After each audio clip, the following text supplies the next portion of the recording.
جمهوری ولایت، 2 هوا و 1 بار، بحران انتخابات گرفته خفت نظام، کاندیداهای بدنام مجاز واسه ثبت نام، از شورای نگهبان میگیرن با بهروان. اعتقاد قلبی و التزام عملی به مقام معظم رهبری.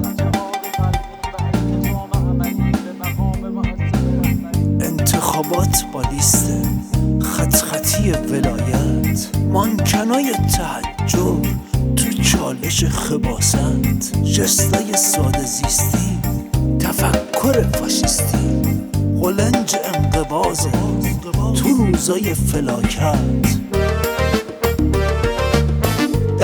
دست در خون، لعنت به سر تا پاش. حاجی که از رو بسته بد جوری آس و پاسه، از نخودی هم خودی پا منبرش پلاسه. دراکولا رئیسی یه تیکه هیئت مرگ میگه که خط من با خط آقا مماسه.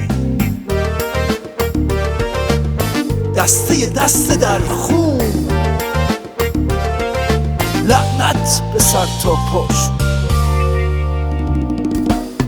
بر دست ولایت تیپیکال ریاست، بلاهت تو نهایت، مهارت تو جنایت، توی سقوط آزاد به سمت آشغالدونی، دیکتاتورا با خفت فنا میره با شدت.